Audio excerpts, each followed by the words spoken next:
Dieu vous bénisse.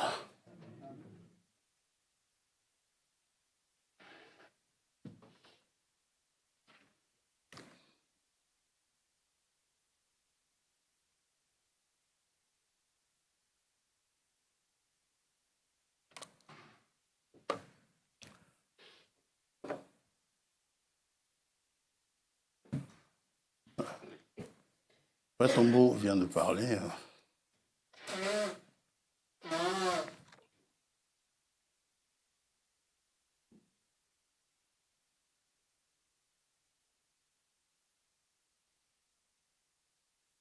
Ce sont des choses difficiles à dire.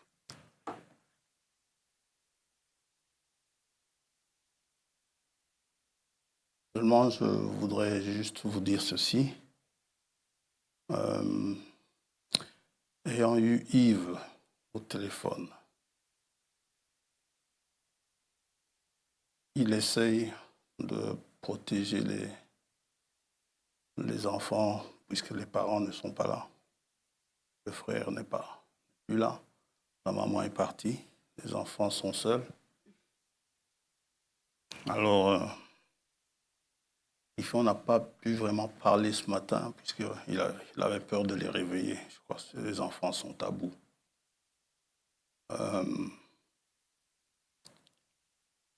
Ce serait bien d'attendre, comme il a dit, d'attendre que les sœurs reviennent.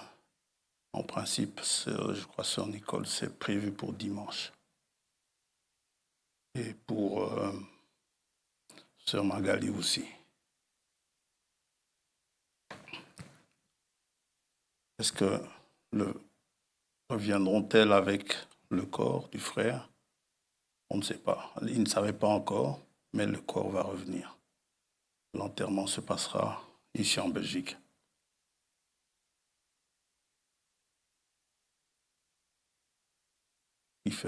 On peut attendre que les parents soient là, les adultes soient là.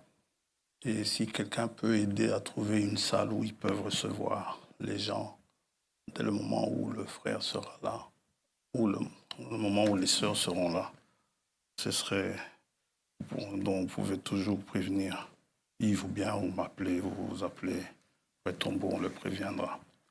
Lui-même, il a commencé à vouloir en chercher une hier, mais comme lui-même ne connaissait pas encore très bien le programme précis, a préféré attendre qu'il ait d'autres directives venant du Congo. Maintenant, le frère a parlé de Jairus ici. Là, quand la nouvelle est arrivée, la maman et l'épouse étaient un peu dans la situation de Jairus. Ce qui fait que, bon, ça c'était ce que Jairus ressentait. Déjà parlé souvent des réseaux sociaux, sur les réseaux sociaux, on ne peut rien y faire. Mais nous, ici, en tant que chrétiens, nous savons que ce que Jairus a fait, c'est la vérité, c'est la réalité. Donc, il n'y a pas du tout de... Comment dirais-je? Il n'y a pas du tout de rêverie là-dedans. C'est une réalité. Le frère a énuméré des cas. Même dans la tombe, il n'y a pas de problème pour Dieu. Ce qui fait, il y a une chose qu'on doit bien remarquer. Quand Jésus est arrivé, pendant qu'ils étaient en chemin, il y a beaucoup de gens qui essaient de décourager Jairus, disant « Laisse tomber, c'est fini ». Et il se fait que beaucoup de gens se sont présentés chez la sœur vendredi, ayant lu dans les réseaux sociaux que c'était fini. Quand le Seigneur est arrivé à la maison, ce qu'il a fait, il a mis tout le monde dehors. Parce que ça enlève la foi de la personne. Donc, ce sont des choses que nous devons respecter. Et c'est pourquoi, dans ces moments-là, Frère Branham dit quand quelqu'un a la foi pour ressusciter les morts et que vous n'avez pas la foi, ne vous mettez pas en travers de son chemin. Ça va? Laissez-le vivre sa foi. Maintenant, si Dieu répond selon notre attente, cela ne veut pas dire que c'est à ce moment-là que nous avons la foi. Non, nous avions la foi dès le moment où nous avons cru que Dieu pouvait le faire. Non, et ça peut arriver que Dieu ne réponde pas selon notre attente. Ça peut arriver. C'est arrivé au bébé de Madame Statscleve, si je me souviens bien de son nom, n'est-ce pas, qui a demandé à ce que frère prie pour son bébé.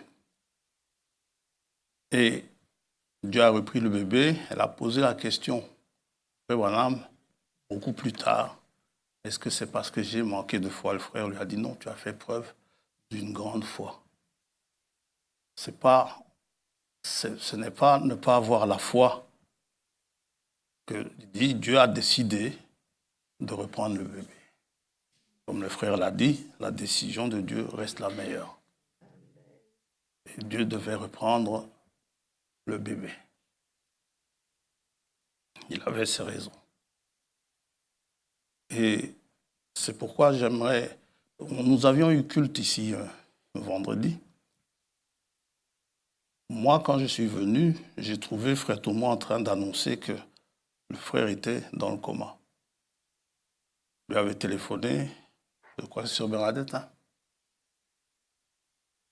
Voilà. Donc il y avait une requête. Moi, je suis entré, j'ai trouvé le frère en train de donner la requête. Mais à 18h05, c'était avant que je ne vienne. Normalement, c'était Fabrice qui devait venir me chercher, mais finalement, je suis arrangé avec mon fils. J'avais déjà bouclé mon cartable. Si vous entendez la prédication, vous allez penser que ça a été préparé après. C'était avant. Mais j'ai demandé à Nathanaël de bloquer la prédication. Maintenant, elle peut la rediffuser, vous pouvez l'écouter. Sœur Magali m'a appelé à 18h pour m'annoncer ça. Il était 18h05 quand elle m'a appelé. Je n'y croyais pas trop, parce qu'elle-même n'était pas sûre. Elle disait qu'elle allait téléphoner à sa maman pour avoir des précisions.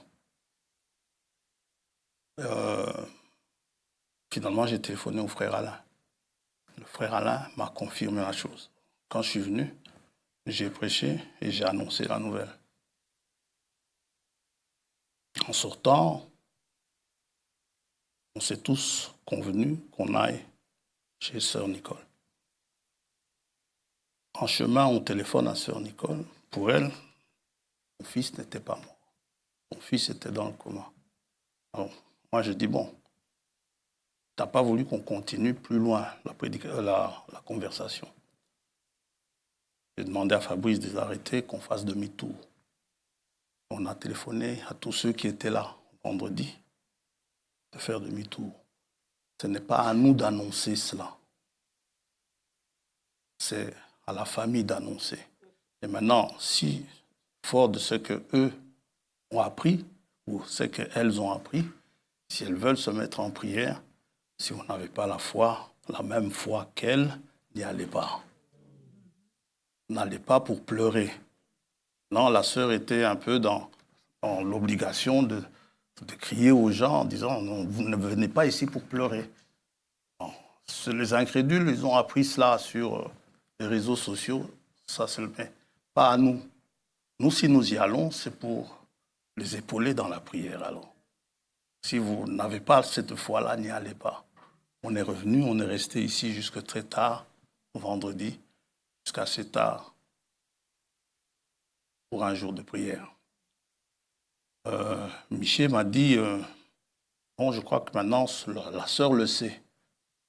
puisque je les ai entendus en train de chanter. Mais en fait, le chant en question, c'était toujours dans le sens des prières. Donc, moi, j'ai signalé au frère Tombeau qui exhortait, j'ai dit, écoute, apparemment maintenant la sœur le sait, on peut y aller. Mais en sortant, on a encore vu qu'ils étaient toujours dans la prière. Alors on s'était convenu de rentrer. Ceux qui voulaient continuer à prier pouvaient prier à la maison. Parce que ça enlève la foi des gens. Quand Jésus les a mis tous dehors, il est entré avec 3 personnes qui avaient la foi, plus les parents. C'est la chose que nous devons retenir.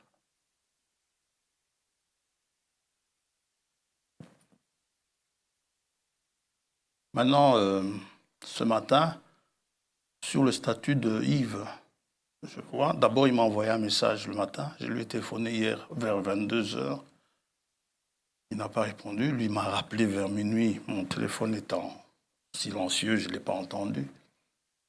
J'ai vu la nuit qu'il m'a appelé, je lui ai envoyé un message, je lui ai dit, dès que tu te réveilles, tu peux m'appeler. Il n'a pas voulu m'appeler pour ne pas réveiller les enfants, il m'a envoyé un message. Et il m'a signalé que maman et Magali sont bien arrivés à Kinshasa. Dans son statut, où je le vois, il annonce le décès de son frère. Son deuxième frère, comme il dit, deuxième aîné. Et à la fin, comme je ne sais pas bien manipuler ces appareils, à la fin, il a mis une demande de solidarité. Nous mettrons la caisse comme d'habitude en bas derrière.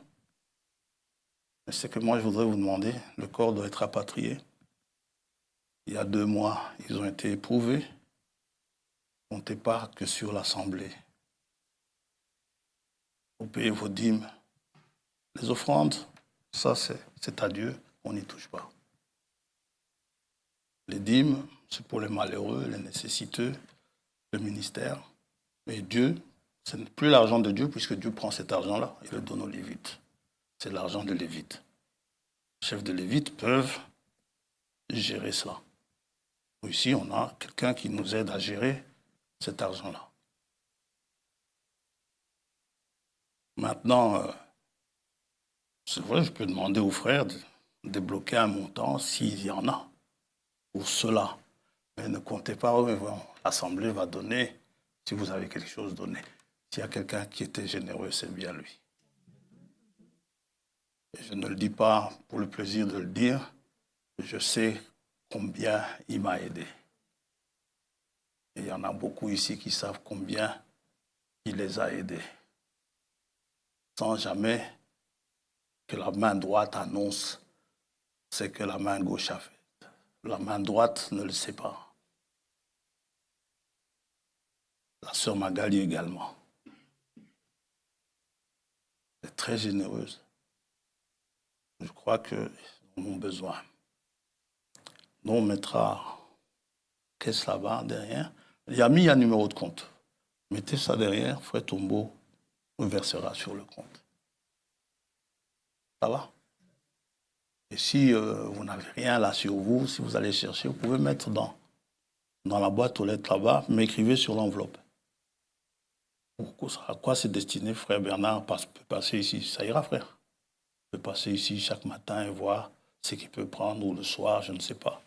Ce qu'il peut prendre, et il mettra ça dans la caisse, parce que laisser ça dans la boîte aux lettres. Même la caisse, de toute façon. Et il peut s'arranger avec frère Tombeau, je ne sais pas comment ils vont faire. Ça va? Ça ira.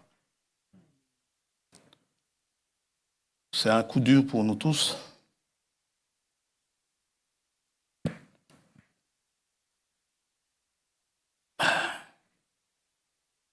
On se plie à la volonté de Dieu.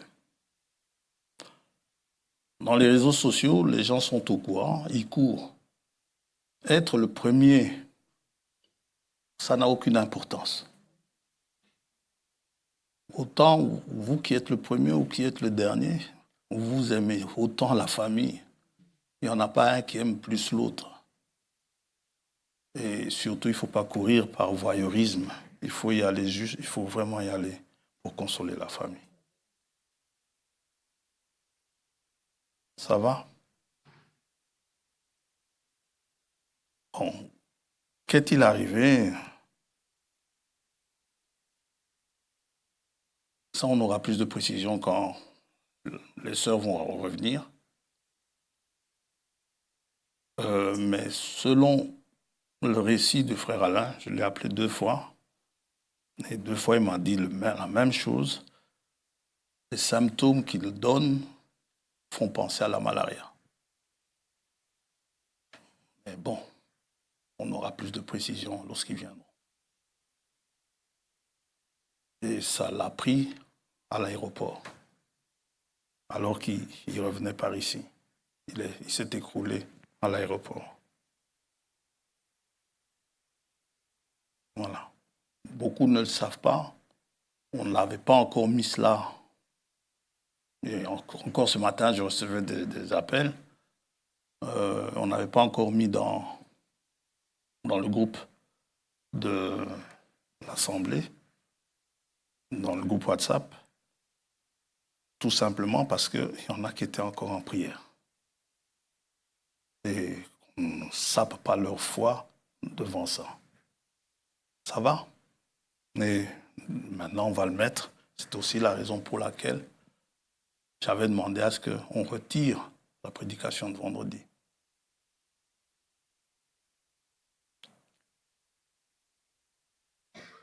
Et en préparant ce message-là vendredi, je pensais plus à autre chose, à la venue du Seigneur.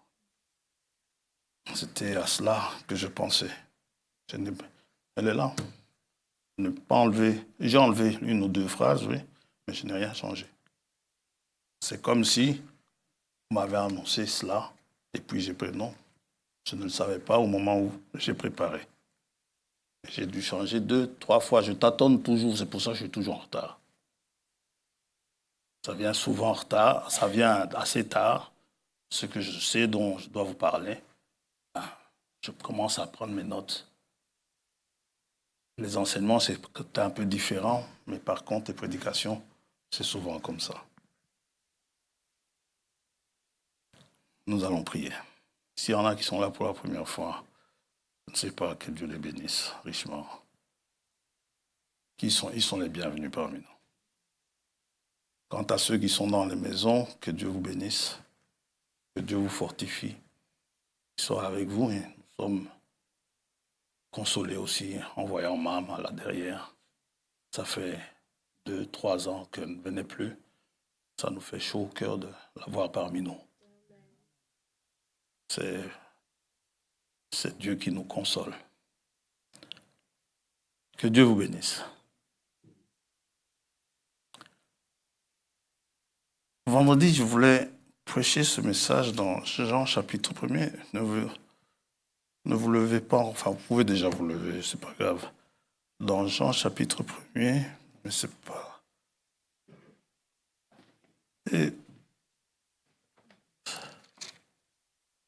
c'est le fait d'annonce.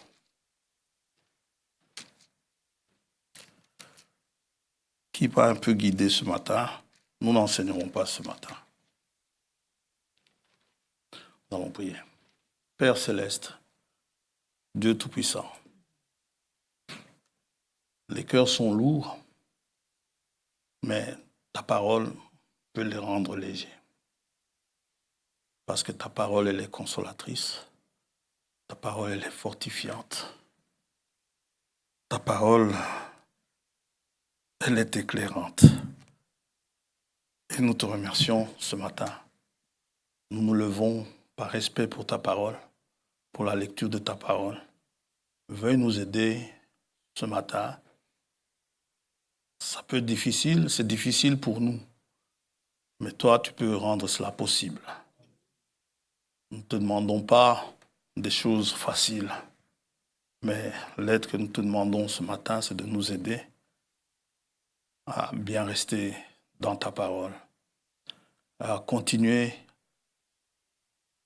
à te servir comme on t'a toujours servi. aussi pas mieux que cela. Répands ton Esprit Saint parmi nous. Pardonne-nous nos péchés. Et pour les bonnes et les mauvaises choses, nous te disons merci. Merci parce que nous savons que tu feras concourir tout cela pour le bien de ceux qui t'aiment. Cela nous est arrivé et nous t'aimons encore davantage. Que ton nom soit béni. Au nom de Jésus-Christ, notre Seigneur, t'avons prié, te demandons de nous conduire dans la lecture de ta parole. Amen. Amen. Dans Jean chapitre 1er, il y a une annonce ici. Ce n'est pas le sujet ce matin. On va enchaîner avec le sujet dans Luc 24. Verset 40. André, frère de Simon-Pierre, était l'un des deux qui avait entendu les paroles de Jean et qui avait suivi Jésus. Ce fut lui qui rencontra le premier son frère Simon et lui dit « Nous avons trouvé le Messie », ce qui signifie Christ. Et je voulais penser intituler, en lisant aussi Jean 4 chez la Samaritaine, je voulais intituler cela « Nous avons trouvé le Messie ». D'autant plus qu'il a dit qu'encore un peu de temps, Jean 14, n'est-ce pas? Le monde ne me verra plus, mais vous me verrez. Celui qui le cherche peut le trouver. Je voulais partir dans cette direction-là, mais ça a changé. Pour aujourd'hui, nous allons enchaîner, nous allons lire dans Luc 24. C'est juste à côté de Jean 1. En allant vers la gauche. Luc 24, chapitre 30, verset 30.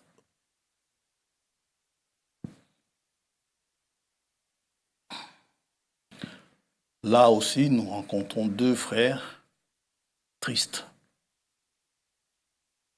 Bon, un peu plus haut, mais ici, Jésus les a rejoints.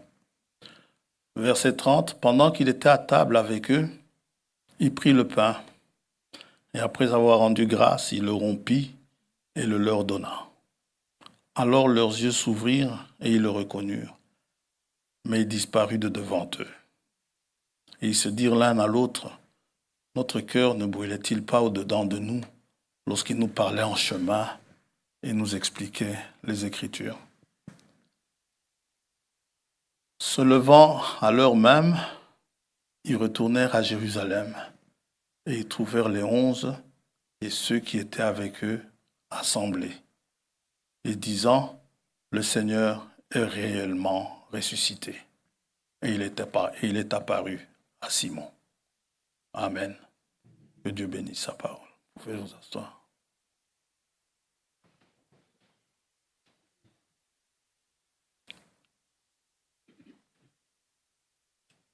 Sujet ce matin.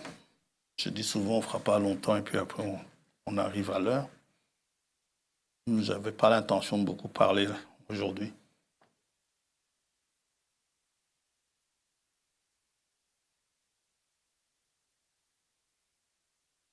On intitulera le sujet ce matin « Le Seigneur est réellement ressuscité ». C'est une affirmation joyeuse. C'est une affirmation réconfortante. Un peu comme André lorsqu'il dit à son frère, nous avons trouvé le Messie. C'est quelque chose de merveilleux. Nous lisons ensuite au verset 44. Puis il leur dit, donc le titre c'est « Il est réellement ressuscité ». Il dit ceci au verset 44, il leur dit, « C'est là ce que je vous disais lorsque j'étais encore avec vous, qu'il fallait que s'accomplisse tout ce qui est écrit de moi dans la loi de Moïse, dans les prophètes et dans les psaumes. » Alors, il leur ouvrit l'esprit afin qu'ils comprennent les Écritures. Et il leur dit, « Ainsi il est écrit que le Christ souffrirait et qu'il ressusciterait des morts le 3e jour, et que la repentance et le pardon des péchés serait prêché en son nom à toutes les nations, à commencer par Jérusalem.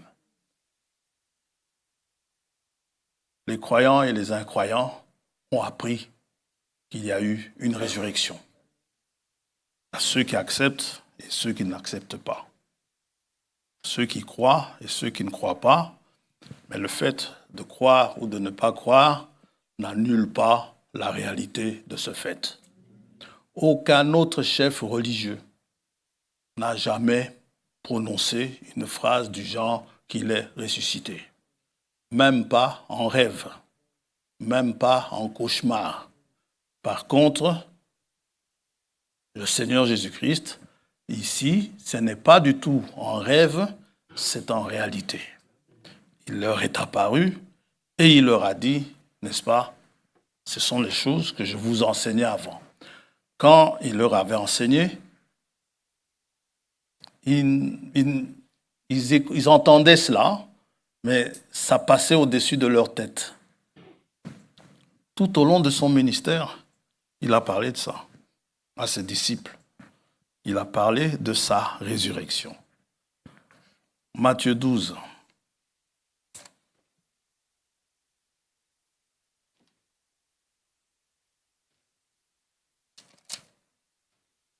Pourquoi? Parce que c'est écrit. Matthieu 12, 38. Alors, quelques-uns des scribes et des pharisiens prirent la parole et dirent, « Maître, nous voudrions te voir faire un miracle. » Il leur répondit, « Une génération méchante et adultère demande un miracle. Il ne lui sera donné d'autre miracle que celui du prophète Jonas.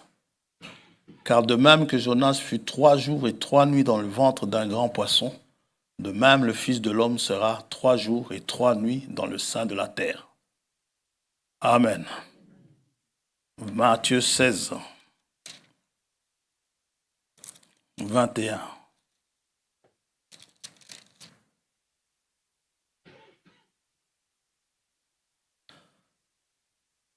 Dès lors, Jésus commença à faire connaître à ses disciples qu'il fallait qu'il aille à Jérusalem, qu'il souffre, il fallait qu'il souffre beaucoup de la part des anciens,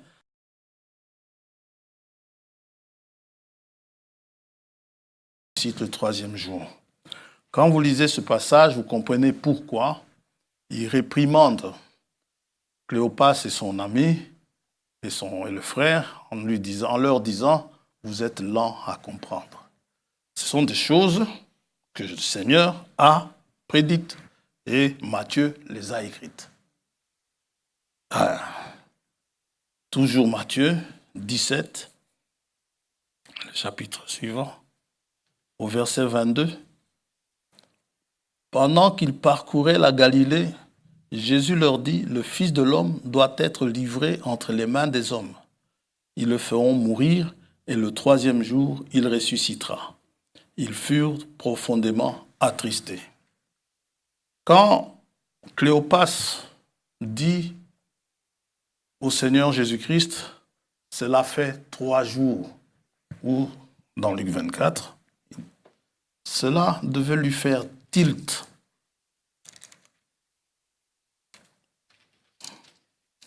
Luc 24, au verset 21, Cléopas dit, « Nous espérions que ce serait lui qui délivrerait Israël, mais avec tout cela, voici le 3e jour que ces choses se sont passées. » Ce 3e jour, Jésus en a parlé. Il en a longuement parlé.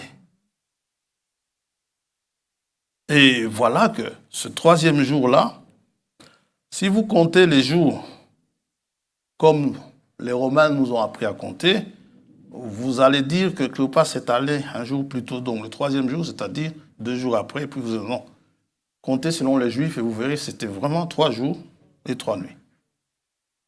3 jours et 3... Donc, voici le 3e jour, ça devait lui faire tilt. Mais ça ne lui a pas fait tilt. Le matin, des femmes sont venues du cimetière. Des femmes leur ont dit, leur ont donné leur témoignage, disant que on a vu, même il y a eu des anges qui nous ont parlé et ils nous ont annoncé sa résurrection. Mais voilà que quand les femmes ont rapporté cela, Pierre n'a pas cru. Pierre a couru jusqu'au cimetière, jusqu'au tombeau, et il a vu que les choses étaient comme les femmes l'avaient dites. Il est revenu leur dire, non, c'est que les sœurs ont dit, c'est vrai. Mais Cléopas et l'autre sont quand même partis. Ils étaient toujours attristés. Nous, lorsque nous sommes frappés par ces choses, nous savons, en lisant les Écritures, parce que Jésus dit, il faut que ce qui est écrit soit accompli. Et 1 Thessaloniciens 4, c'est écrit. 2 Pierre 1 nous dit, ce n'est pas par lui-même que Paul a écrit cela, mais il a écrit ça poussé par le Saint-Esprit. Si c'est poussé par le Saint-Esprit, c'est ainsi dit le Seigneur. Comme c'est ainsi dit le Seigneur, nous devons croire que les morts en Christ ressusciteront. Et nous devons croire que si nous mourons en Christ, c'est Paul lui-même disant cela. Dans Philippiens, il dit, il fait tout pour être trouvé en Christ. Que ça soit vivant ou que ça soit mort, mais qu'il soit en Christ. Et c'est cela, notre prière, que nous soyons trouvés en Christ quand Jésus reviendra. Non seulement nous, mais tous ceux que nous aimons, que nous puissions prier pour eux, que Dieu puisse les visiter.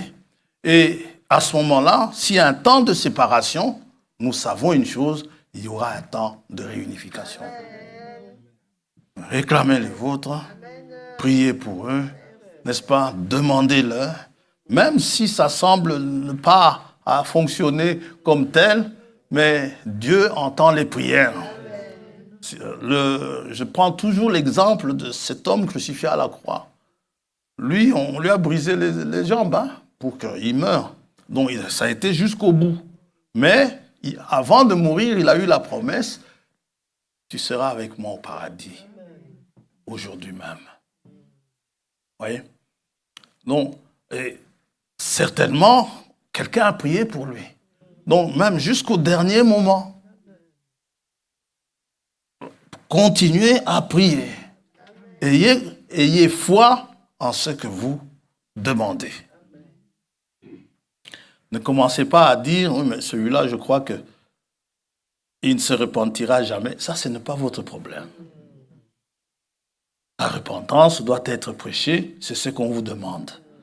Mais on ne vous demande pas de désigner ceux qui vont se repentir et ceux qui ne vont pas se repentir.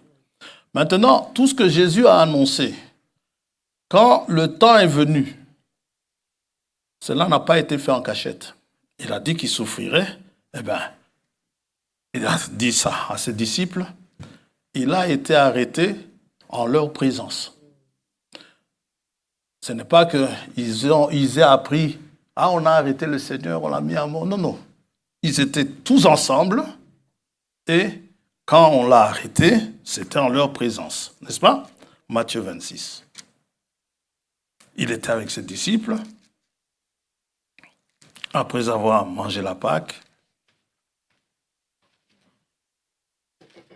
ils sont allés au jardin des Oliviers. Et c'est là qu'on l'a arrêté.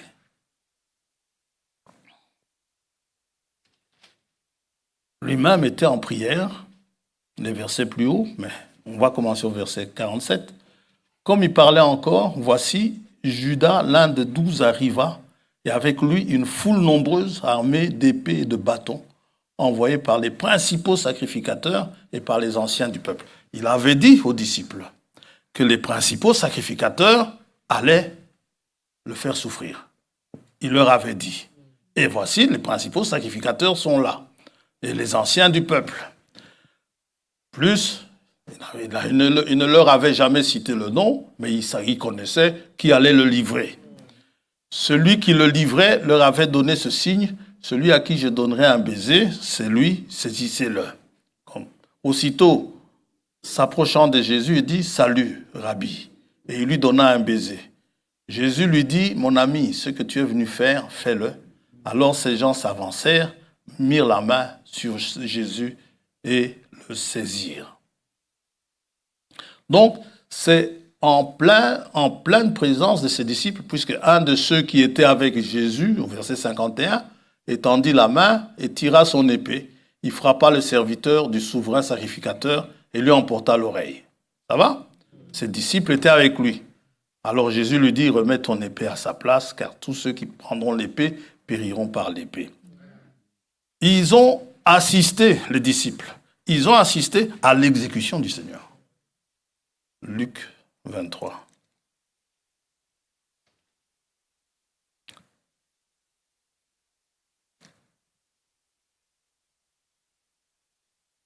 Non, ça n'a pas été fait en cachette.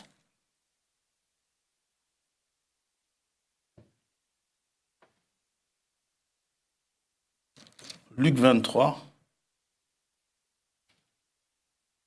33. Lorsqu'ils furent arrivés au lieu appelé Crâne, ils le crucifièrent. Ils le crucifièrent là, ainsi que les deux malfaiteurs, l'un à droite, l'autre à gauche. Jésus dit, « Père, pardonne-leur car ils savent ce qu'ils font. » Ils se partagèrent ses vêtements en tirant au sort. Donc, l'exécution, si vous allez dans Jean était au pied de la croix. Jean 19.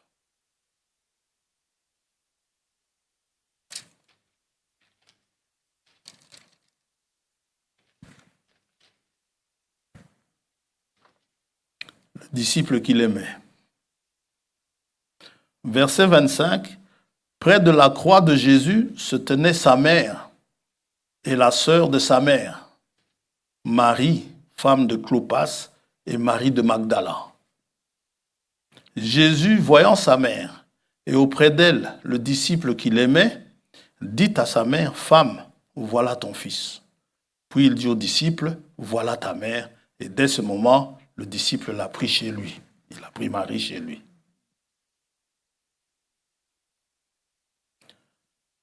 Quand il est mort, quand il a expiré, Jésus a expiré publiquement.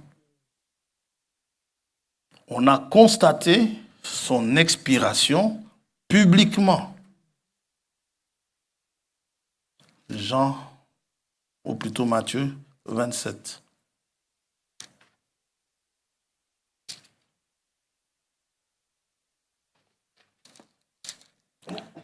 45.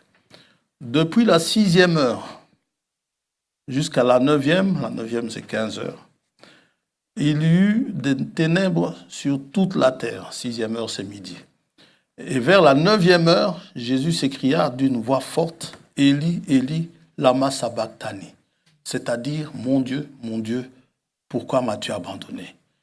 Quelques-uns de ceux qui étaient là l'ayant entendu dire, « Il appelle Élie. » Et aussitôt, l'un d'eux courut prendre une éponge qu'il remplit de vinaigre, c'était pour faire une espèce de drogue, pour qu'il ait moins mal, et l'ayant fixé à un roseau, il lui donna à boire. Mais les autres disaient, « Laisse, voyons si Élie viendra le sauver. » Jésus poussa de nouveau un grand cri et rendit l'esprit. Dites amen à ça. C'était public. Et c'était tellement public que le temple a vu ça. Le voile du temple s'est déchiré. Le voile a vu ça. Le voile du temple se déchira en deux, depuis le haut jusqu'en bas. La terre trembla, les rochers se fendirent. Il ne nous est pas dit qu'un ange est descendu pour déchirer le voile. Hein? Le voile s'est déchiré. Dites amen à ça. Il s'est déchiré jusqu'en bas. La terre a vu. La terre trembla. Les rochers se fendirent. Même les tombes ont vu. Hein? Plusieurs corps des saints qui étaient morts ressuscitèrent. Ok. C'est pas de cela que je parle aujourd'hui. Bien que Ça peut entrer dans le sujet. Mais je voudrais qu'on voie que c'était public. Le soleil s'est caché. La lune également. Les étoiles. C'était des ténèbres profondes. On ne peut pas dire que cela a été fait en cachette. Et quand il est mort, il a été descendu de la croix et enterré au vu et au su de tout le monde. Non seulement au vu et au su de tout le monde, jusqu'à être gardé.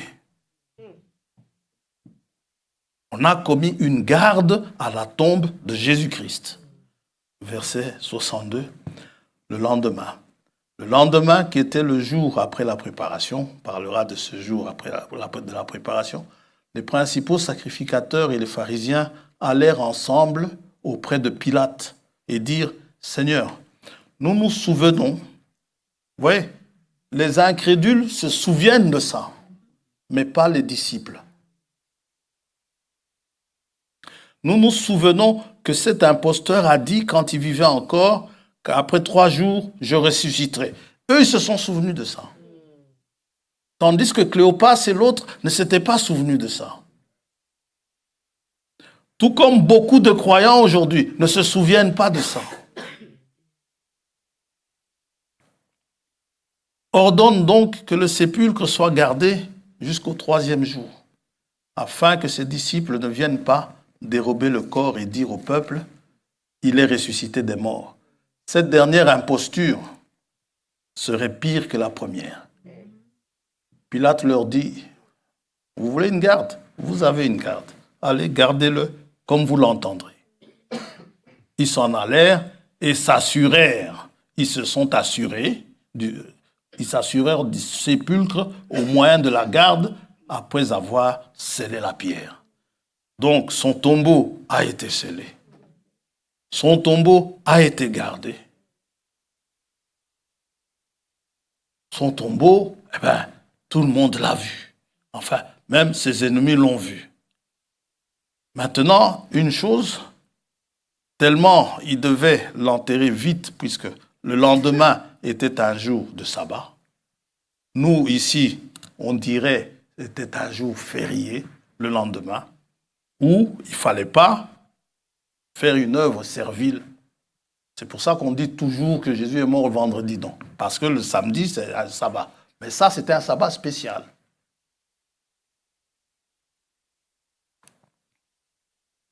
D'ailleurs, ce jour-là, c'était justement le jour après le sabbat, quand les pharisiens sont allés se trouver le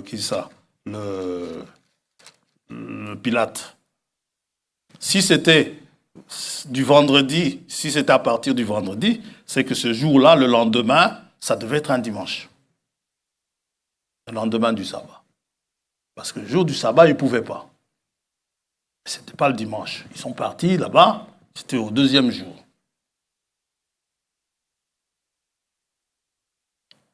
Et on l'a enterré, donc on a gardé, et Dieu n'a pas permis qu'il soit embaumé. On devait vite le descendre parce que l'heure avançait, on allait tomber sur 18 heures, l'heure où le sabbat allait commencer.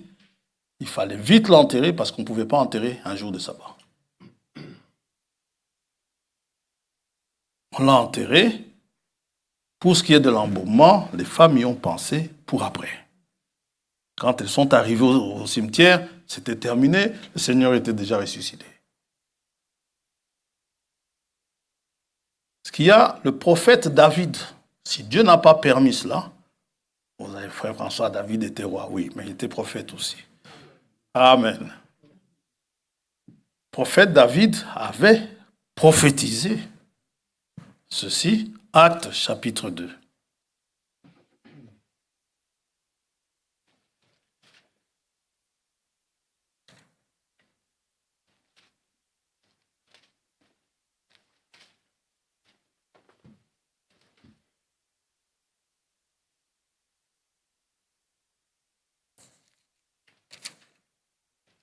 Verset 25.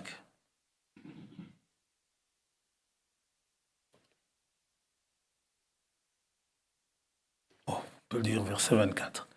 Dieu l'a ressuscité en le délivrant des liens, 24, en le délivrant des liens de la mort, parce qu'il n'était pas possible qu'il soit retenu par elle. Car David dit de lui, je voyais constamment le Seigneur devant moi, parce qu'il est à ma droite, afin que je ne sois point ébranlé. Aussi mon cœur est dans la joie et ma langue dans l'allégresse. Et même ma chair reposera avec espérance, car tu n'abandonneras pas mon âme dans le séjour des morts et tu ne permettras pas que ton sein voie la corruption. Ce qui signifie que son corps ne devait jamais se corrompre. Dieu ne pouvant pas permettre cela. Ça va? Et Frère Branham nous explique que 3 jours, après 3 jours, c'est là que la corruption était vraiment installée. Maintenant, Jésus dit ceci à Lazare, dans Jean 11.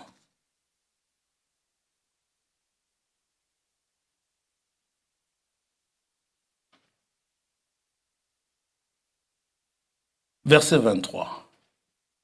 C'est écrit, n'est-ce pas? On lit les Écritures.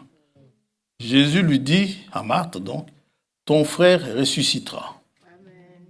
Alors moi, je vous regarde ce matin, rue de Firlan.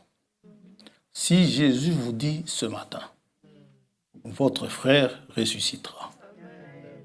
Vous le croyez? Amen. Amen. Amen. Amen.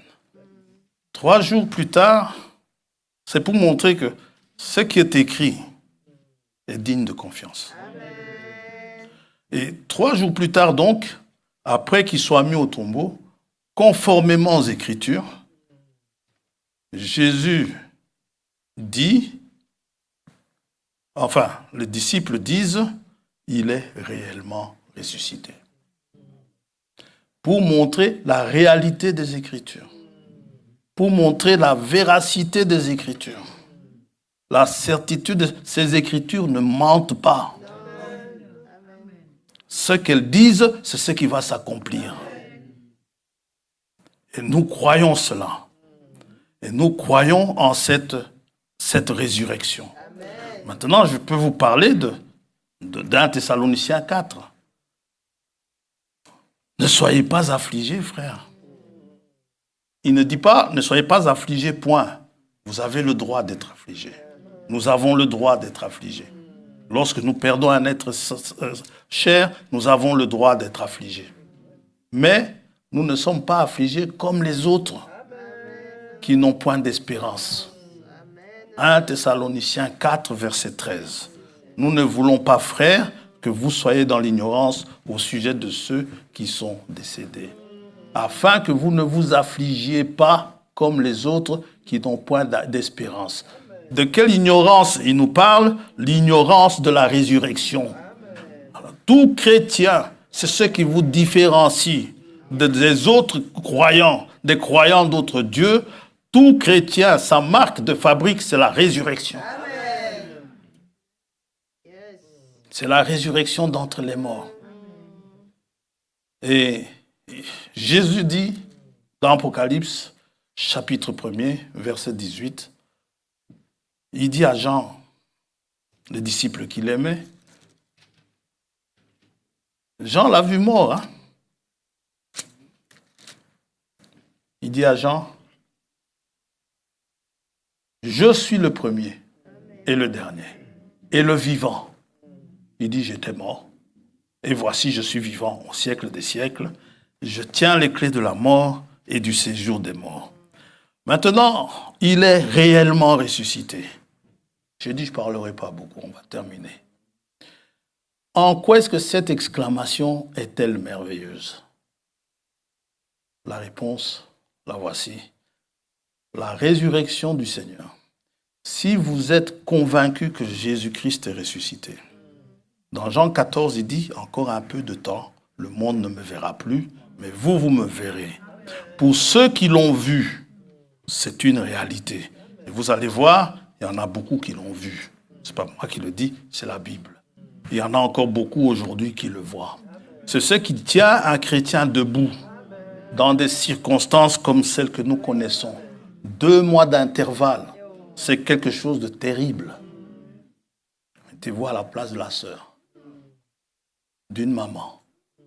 C'est terrible. En deux mois d'intervalle. Ce qui fait, bon, il y a cette promesse. Lorsqu'on sait que, lorsque vous avez fait l'expérience de voir Jésus-Christ, si vous ne l'avez pas encore vu, priez que Dieu vous vienne avec ce collyre, hein? Le collyre qui promet dans Apocalypse 3, n'est-ce pas, pour oindre vos yeux, afin que vous puissiez le voir.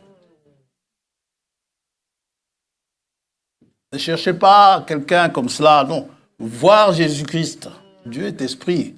Maintenant, vous pouvez le voir au travers de telle chose. Le vent, vous ne le voyez pas. Mais quand il y a du vent, vous savez qu'il y a du vent.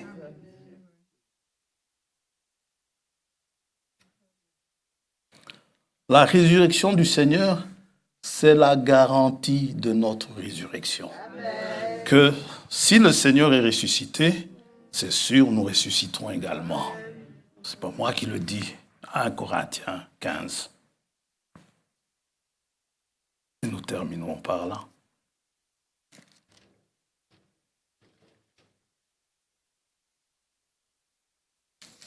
C'est une garantie, c'est une assurance. Verset 12.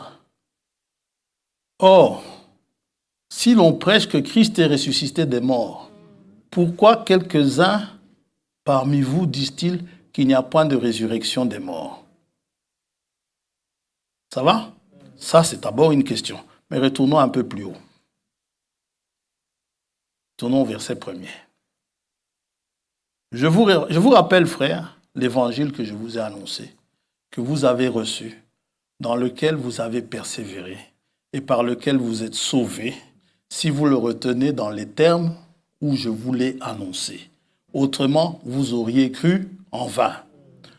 Or, un frère ici dans l'assemblée a été inspiré un jour, il a composé un cantique. Il ne veut pas croire en vain. Je vous ai enseigné avant tout, comme je l'avais aussi reçu, que Christ est mort pour nos péchés, selon les Écritures.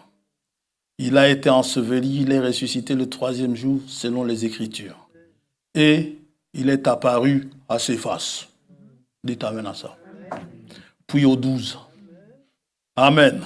Ensuite, il est apparu à plus de 500 frères à la fois, dont la plupart sont encore vivants et dont quelques-uns sont morts. Ensuite, il est apparu à Jacques, puis à tous les apôtres. Maintenant, quand vous dites ça, ne vous arrêtez jamais à ça. Paul ne s'est pas arrêté à ça.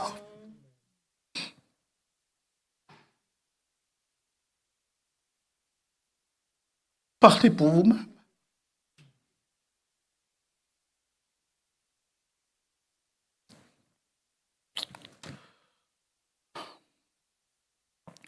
Puis il est apparu à Jacques, puis à tous les apôtres. Après eux tous, il m'est aussi apparu à moi. Amen. C'est important. Amen.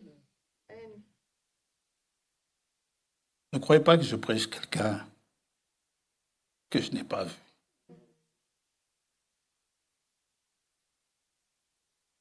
J'ai vu Christ. Amen. Je l'ai vu à l'œuvre. Ça, Dieu sait que je ne mens pas.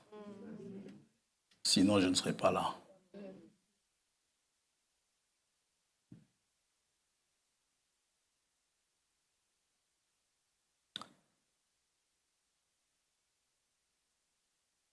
Je l'ai vu.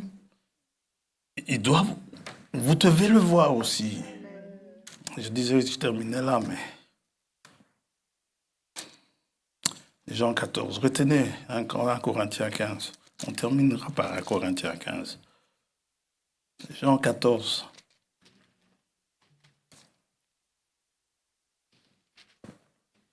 Ce n'est pas une idée. Ce n'est pas une imagination.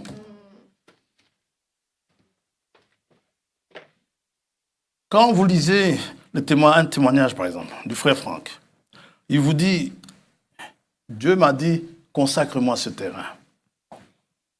Et il va chez le vendeur, enfin le propriétaire du terrain, le propriétaire lui dit, non, non, ce terrain n'est pas à vendre.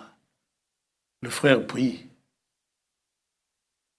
Il dit, Seigneur, il a dit que ce terrain n'est pas à vendre.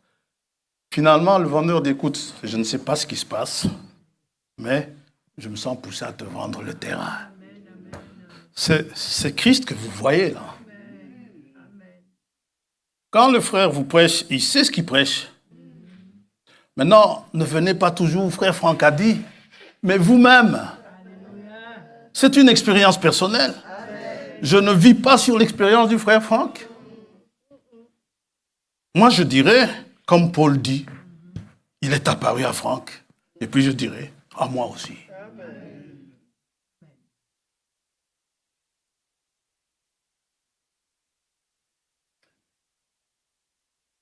Si vous voulez, je peux vous raconter quand moi je l'ai vu et c'est pas seulement vu et puis c'est terminé. Non, je le vois. Il y a des jours où je ne le vois pas, c'est vrai, c'est comme si je ne le voyais pas, mais je sais qu'il est là. Mais je le vois. Il suffit de regarder le soleil. Il y en a un qui voit la grandeur de Dieu dans la création. Il lui a suffi de regarder la création. Frère Branham dit, quand vous voyez l'aigle s'envoler, mais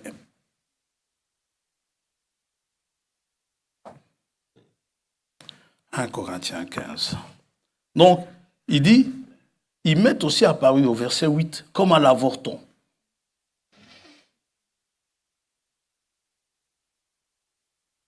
Je prends mon souffle. Car je suis le moindre des apôtres, je ne suis pas digne d'être appelé apôtre, parce que j'ai persécuté l'Église de Dieu. Quand on vous a parlé d'un Dieu de miséricorde et de compassion.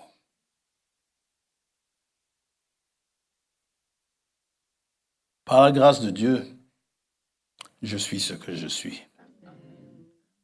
Et sa grâce envers moi n'a pas été vaine. Loin de là, j'ai travaillé plus que tous. Non pas moi toutefois, mais la grâce de Dieu qui est avec moi. Ainsi donc, que ce soit moi, que ce soit eux, voilà ce que nous prêchons et c'est ce que vous avez cru. Quand cette dame m'envoie à l'ambassade chercher mon passeport, j'ai vu Christ. Sans papier, rien du tout. C'est elle qui m'en donne un. Verset 12, si l'on prêche que Christ est ressuscité des morts, pourquoi quelques-uns parmi vous disent-ils qu'il n'y a point de résurrection des morts? Pourquoi? Alors, s'il n'y a point de résurrection des morts, Christ non plus n'est pas ressuscité. C'est pour vous dire, c'est une garantie. Que Christ soit ressuscité, c'est qu'il y a une résurrection. Que Paul ne nous a pas raconté des salades dans 1 Thessaloniciens 4. Ce qu'il nous dit, c'est selon ce qu'il a reçu du Seigneur.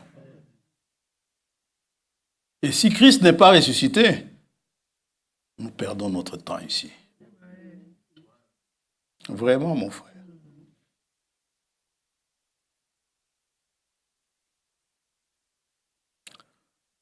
Si Christ n'est pas ressuscité, notre prédication est donc vaine.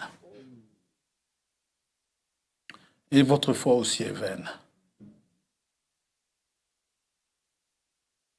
C'est en vain que vous croyez, si Christ n'est pas ressuscité. Il se trouve même que nous sommes de faux témoins à l'égard de Dieu, puisque nous avons témoigné contre Dieu qu'il a ressuscité Christ, tandis qu'il ne l'aurait pas ressuscité si les morts ne ressuscitent point. Car si les morts ne ressuscitent point, Christ non plus n'est pas ressuscité. Et si Christ n'est pas ressuscité, votre foi est vaine. Vous êtes encore dans vos péchés. La résurrection, c'est une victoire, mes frères. Une victoire sur la mort. C'est même plus que... C'est un triomphe sur la mort. La résurrection de Christ. Il y aura une résurrection d'entre les morts. tous les nôtres que nous avons perdus ici, nous les verrons un à un. Un à un. Jusqu'à Chancel, nous les verrons. Ils n'ont pas cru en vain. Et nous les verrons bien vivants. Vous savez, c'est d'autant plus douloureux pour moi. Secrètement, je pensais, je voyais en lui un potentiel successeur. Longtemps travaillé avec lui. Je ne vais pas rester ici indéfiniment. Il avait l'âge qu'il avait. Je me disais, voilà des jeunes gens. Mais comme ce n'est pas moi qui les place, c'est Dieu qui place. Il avait l'habitude de mettre, j'ai fini, hein, que Dieu vous bénisse. C'est juste ce témoignage. Il avait l'habitude de mettre des méditations qu'il lisait, qu'il imprimait, il imprimait, il mettait ça là-bas, derrière. Ceux qui voulaient, ils prenaient et disaient. Un jour, moi, à un moment donné, je pensais que c'était ces méditations en lui. J'ai pris, quand je prenais, je lisais. Il y en a une qui m'avait vraiment plu, j'avais lu. Je lui ai dit, mais, fiston, ce sont de bonnes choses que tu écris là, mais il y a des gens qui ne savent pas lire. Pourquoi est-ce que tu n'irais pas dire ça là-bas devant? Il a décliné. Moi, j'attendais toujours, je dis, on verra bien. Où Dieu lui mettra à cœur, il viendra le faire. On est là, deux prédicateurs, il y en a un qui a fêté 70 ans, 70 ans, il n'y a pas longtemps. Moi, c'est l'année prochaine. On devient vieux. Michel m'a bien dit, ouvertement dit, vous devenez vieux. Il faudrait que vous nous montriez aussi comment les choses se font. Hein, tu m'as dit ça, non? Oui, voilà. Vraiment, ma prière, je ne voudrais pas, mais ça, ce n'est pas à moi de décider, c'est à Dieu de décider. Ma prière est que, s'il faut être remplacé, que ce soit quand même un de nos jeunes que Dieu appelle. Que Dieu appelle un de nos jeunes ici. J'ai confiance en cela. Dieu le fera. Plutôt que ce soit quelqu'un de l'extérieur qui vienne. Non, on n'a pas de complexe vis-à-vis de l'extérieur.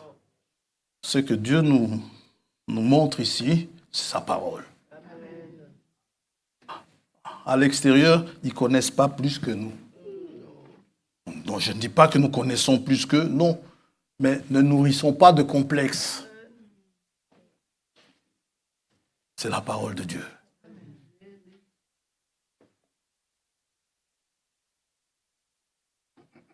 Frère Tombo.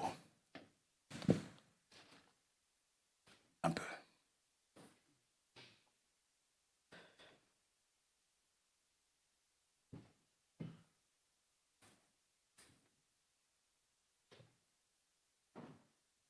Que Dieu vous bénisse richement. Mon frère, je ne sais pas quoi, mais chante-nous quelque chose. Faites-nous chanter quelque chose.